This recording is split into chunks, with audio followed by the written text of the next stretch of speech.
Magandang araw sa inyo mga kapugi. Dahil natapos na kami maglagay ng tiles doon sa aming bahay, kaya yung mga sobra ay nilagay namin dito sa ginawa naming mini pool. Sipag at syaga lang ang puhunan, bonus na lang ang kapugian. Kung wala ka nito ay lagi kang talo. Ngayong umaga nga pala ay nag-alis dito ng mga damo itong aking biyanan na lalaki dito sa kanilang tanim ng mga gulay. Dito sa palibot ng ginawa natin mini pool sa gilid ng sapa. Ang ganda ng pagmasdan dito ang kanilang tanim ng mga siling haba. Dahil sa mataba na ay napakarami pa itong mga bunga. At kasabay din ditong lumalago ang mga tanim ng mga bulaklak. At dahil sa tapos na kami dito maglagay ng tiles sa sahig ng aming bahay, para hindi masayang itong mga kapugi, ay dadalhin ko na lang ito sa ginawa nating mini pool. Ay, kay tawag ka.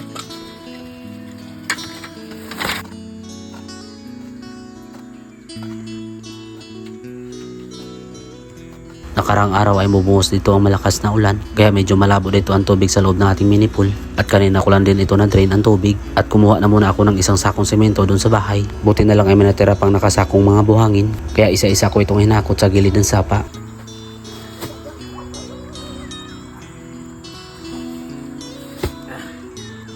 Magsisimula na sana ako dito magbutas, kaso may nakapasok dito na maliit na hito dito sa ating mini pool mga kapugi. Nakabukas kasi dito ang drainage, may posibilidad na doon sila dumadaan.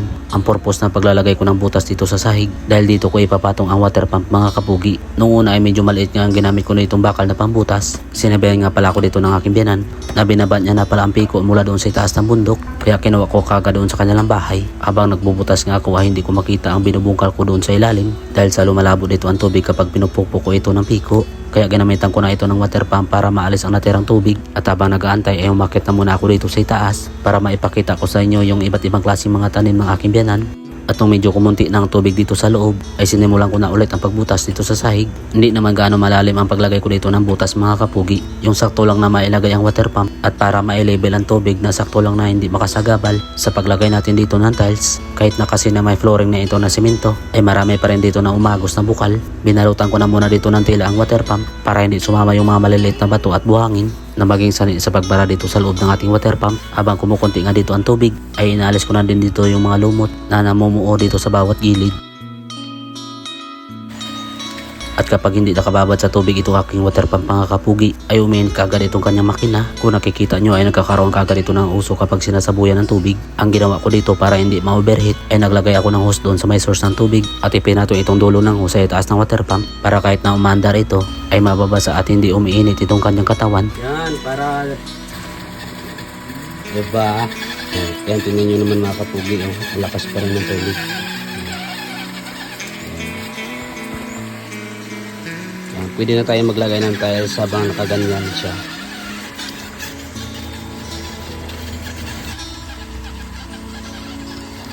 Itong natapos ng aking biyanan sa pag-alis ng mga damo doon sa itaas ay tinulungan niya na rin ako dito mga kapugi. Bali siya na lang daw ang maglalagay ng tiles doon sa flooring, tapos ako na lang ang maghahalo dito ng semento.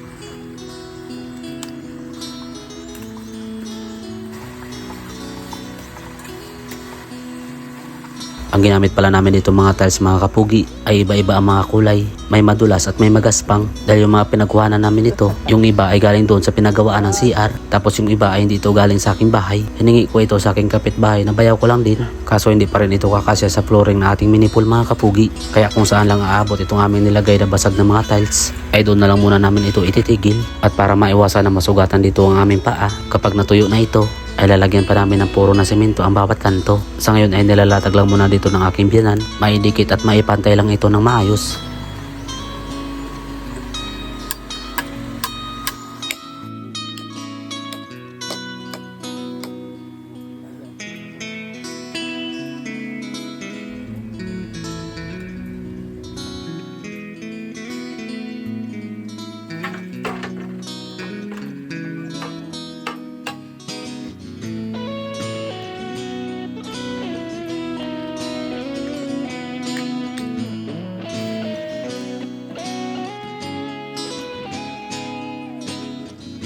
Yan, ito lang yung aming nalagay mga kapugi dahil ubusan kami ng simento at saka ito na lang yung natira.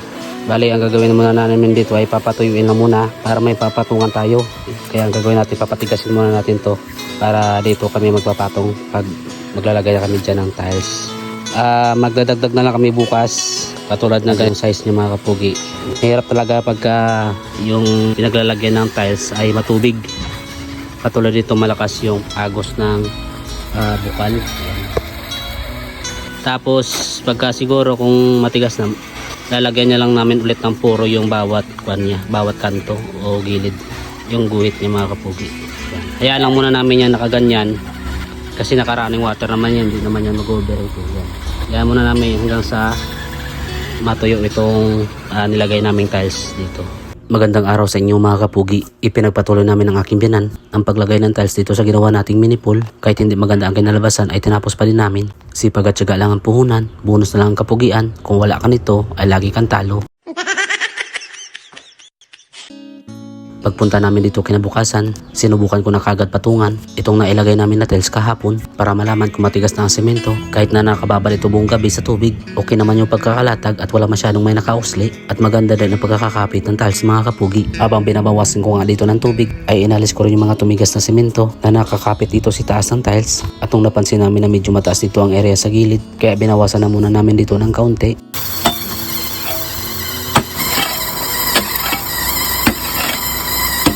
Malakas nga dito ang daloy ng tubig na mula sa bukal at sa bawat gilid ng mini pool ay may umagos. Kaya kapag maglalatag ka dito ng halo ay inaanod lang ito papunta dun sa water pump mga kapugi. At yung biyanan ko dito ang naglalatag ng tiles at hindi kami dito gaanong marunong sa paglagay. Kaya kung saan na lang maisipan ay doon na lang ipapatong. Dali-dali nga ako ditong bumaba dahil yung water pump namin ay nababarahan ng buhangin. Ilang segundo lang ay umapaw kagad dito ang tubig. Kaya nahirapan kami dito sa paglagay ng tiles mga kapugi. Yan. Hindi makapag-tiles na maayos. Nababara kasi itong water pump. Kaya ang ginawa na lang namin dito yung sa gitna hindi na lang namin nilagyan ng tiles. Tinapala na lang namin ito ng halo mga kapugi. Habang unti-unti ditong dumadami ang tubig. Tapos ay hinayaan na lang muna namin hanggang sa tumigas ito ng kaunti. At pagdating ng hapon ay binutasan ko ulit ang pinaglalagyan ng water pump para mabawasan ulit dito ang tubig. Tapos ay unti-unti ko ditong tinatanggal ang mga latak na kadikit dito sa tiles. At yung semento na tumigas na dumikit na dito mga kapugi.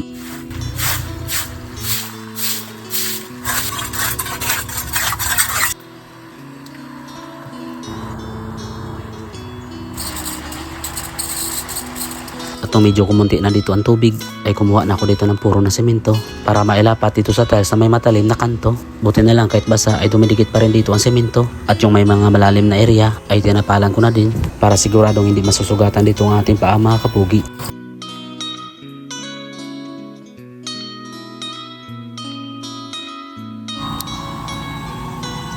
Yan. Hindi natin nakikita yung mga nilatag namin dito dahil marami pang latak mga kapugi ay hindi naman natin pwede na hugasan kagad kasi malambot pa, kaya inayaan ko muna na tuluyan sa tumigas mga kapugi. Tapos doon natin alisin yung mga latak niya tsaka yung mga dumi. Bago tayo matapos, igupin ko hanggang sa kumunti na lang yung tubig doon. Tapos lalagyan natin ng buhos dyan na simento. Tapos papapantayin lang natin mga kapugi kasi hindi na natin yan malagyan ng tiles. Tuloy-tuloy yung pag-agos ng tubig.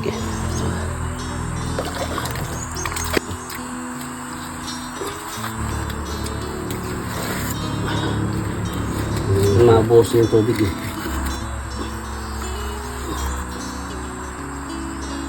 Muna natin ito.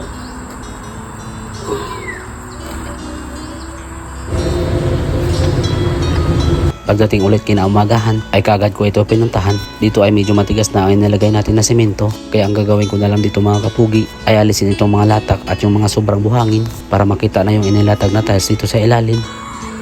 Malinaw na siya kaso nga lang tanggalin na natin itong mga kapugi. Yung mga latak ng semento para makita na yung tiles.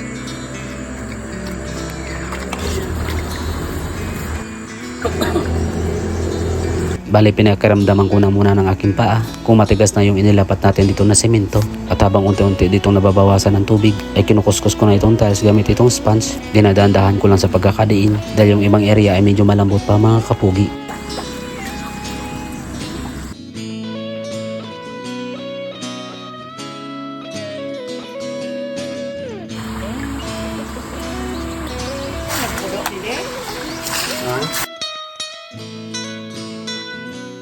Habang unti-unti ko nga nakikita dito ang inilatag namin na tiles, ay may area dito sa gilid na hindi nalagyan ng tiles ng aking biyanan. Siguro hindi niya ito napansin dahil sa natatabunan ito ng buhangin. Kaya may mga puwang dito ang ibang area mga kapugi. Buti na lang ay nakita ko ito kahapon. Kaya nilapatan ko din ito ng puro na semento para pumantay ito sa mga tiles.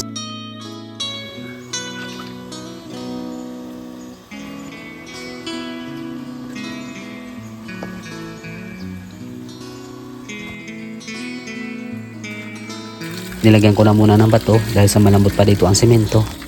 Kaya kung nagustuhan nyo itong aking vlog mga kapugi, please follow, like, and share naman itong aking page. At pa-comment naman kung saan nakabot itong aking video.